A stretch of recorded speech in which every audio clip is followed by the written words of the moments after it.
I'm Owen Bigland. This is the Inside Edge video blog. Okay, every quarter or so I meet with a couple of colleagues of mine. They're not with my office. They're with other brokerages in Vancouver. We're all, top-level producers here in Vancouver. We do, 50, 60. One of my guys does about 75 deals a year. So we're all, top-level 1 or 2% in the Vancouver Real Estate Board. We'll meet for a cup of coffee and just, talk business, what we're seeing in the markets, what kind of buyers, what kind of sellers we've got out there right now.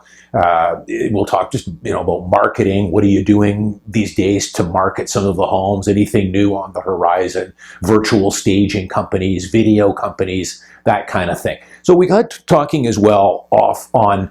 You guys remember that video I did a few months ago entitled "Mortgage Till You Die."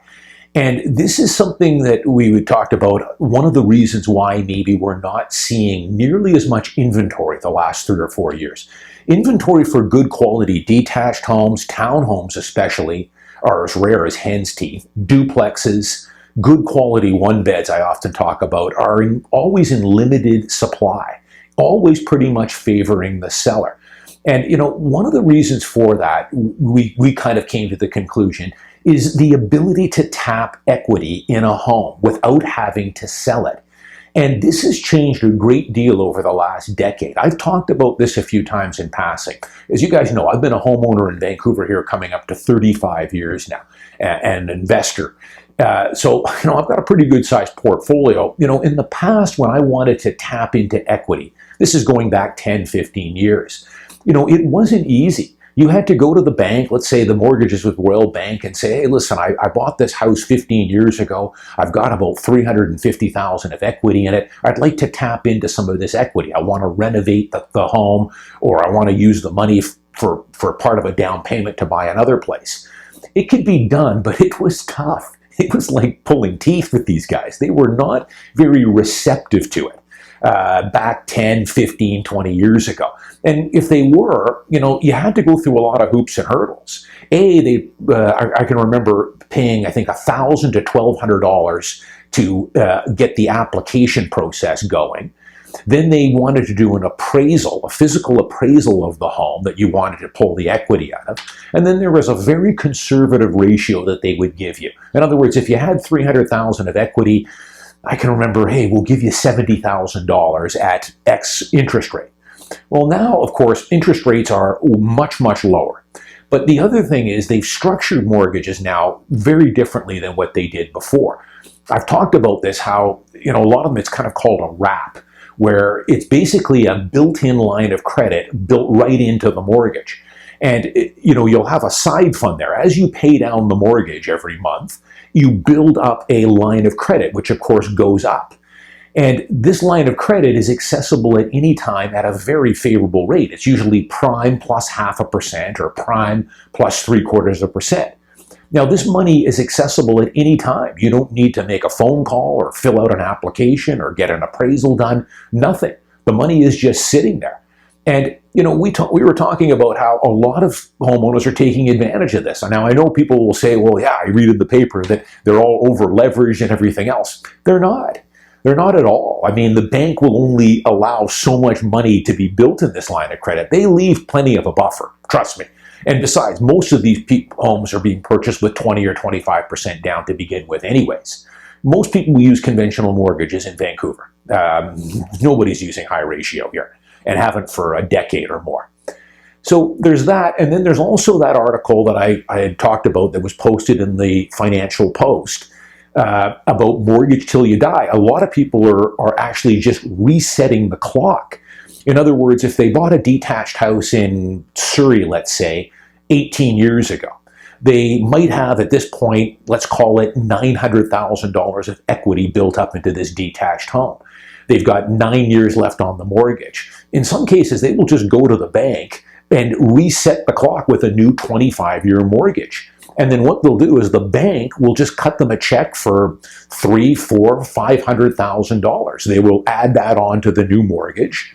They will get a credit or a check or a deposit to their checking account for, let's call it $400,000, and just set the clock on a 5-year fixed at 3.2% for another 25 years. It's that mortgage till you die. At these interest rates, why not? Again, I don't think everyone's circumstances is different and what they're going to do with that money. Are they going to buy a boat with that money, or are they going to invest it? A lot of people invest it. They take that 400 grand and put it as a down payment on a condo or a townhome, an investment property, or perhaps put it into the stock market. Now, again, I'm just giving you guys some ideas here. I'm not suggesting this is what you do. Everyone's circumstances are different. Everyone's financial literacy level is totally different. But, you know, you can borrow, take out a new mortgage and borrow at 2.85%, take $50,000 of that and put it straight into a basket of good Canadian dividend-paying equities, Canadian banks and Bell Canada and pipelines, that is going to yield you 5%. You're paying 2.75 on the mortgage, and you're getting a dividend yield of over 5%, 5.5 maybe. I think Enbridge right now has got over 6% dividend. Pretty safe dividend. Plus, you're probably going to get some capital gains on that over time as well. So it's an arbitrage type thing here. Not for everyone. And again, before I get any negative comments, I'm not suggesting people over leverage here. The Canadian banks won't let you do it anyways. You do that mortgage till you die route and you've got 900 grand of equity. They've got a pretty conservative ratio they'll let you re-up another mortgage on. You're not going to be able to pull 900,000 out, of course.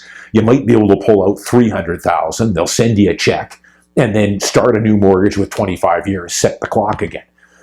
Interest rates are probably going to be low for some time to come. Of course, you got to be wary of interest rate hikes. They're coming, but you know, this is where your financial literacy comes into place. One, interest rates, if they get up to 5, 5.5, 6%, well, probably won't make as much sense as it would today. So you've got to be wary of that for sure.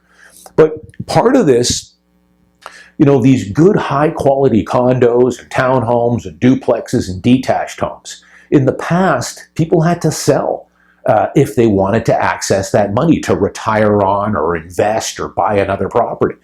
Today, they don't have to do that. They can either go through a line of credit, home equity line of credit, or perhaps even re-up the mortgage. Start with a new 25-year mortgage and pull 3 or 4 or 500 or 600,000. One of my colleagues was telling me that a guy just re-upped his mortgage. He had a detached house on the west side here and pulled out over $1 million that he was going to use in a variety of ways, but mostly investing and getting that money working for him, re-leveraging it.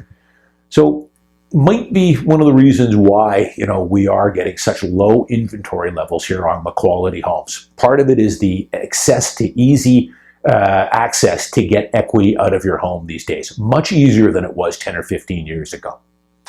I'm Owen Bigland. As always, thanks for watching. Thanks to all my new subscribers. I'll see you next week.